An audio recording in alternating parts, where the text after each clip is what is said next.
wameonyesha upinzani mkubwa, na mashabiki ambao wamekuja hapa uwanja wa KMC wamepata burudani kubwa kweli kweli. Nimpongeze kocha Juma Kaseja kwa kutengeneza timu na hatimaye kuonesha upinzani mkubwa, na mimi nichukue nafasi hii kumshauri mwalimu Juma Kaseja. Sasa hivi nafahamu kwa uwezo aliouonesha akiwa na Kagera Sugar, ziko timu nyingi za ligi kuu ambazo zinamhitaji na zingependa wafanye naye kazi kwa msimu ujao.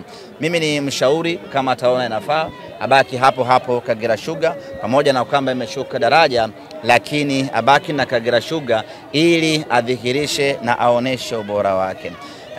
Lazima atengeneze sehemu, apate sehemu ya kutengeneza uaminifu, yani ile trust. Ndio kitu muhimu sana. Ni kweli Kagera Sugar imeshuka daraja, lakini huko daraja la kwanza anaweza kwenda na kuonesha kwamba yeye ni mwalimu mzuri, ni mwalimu. Ina vijana wengi wadogo.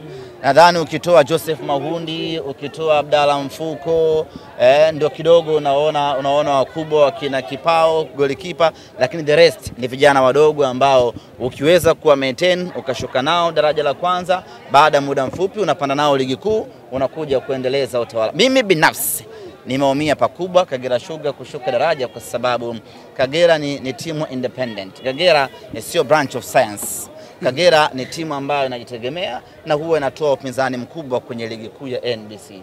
Tuwatakie kila laheri ligi daraja la kwanza, tutawamisi kweli. Tuna Jumatano, kama kuna lolote ndani ya siku hizi chache kuelekea tarehe 25 tutawaeleza. Semaji zimesaidia siku mbili tu kwenye hili tusokele watu wa boda ligi jamani. Tusogee nje. Statement.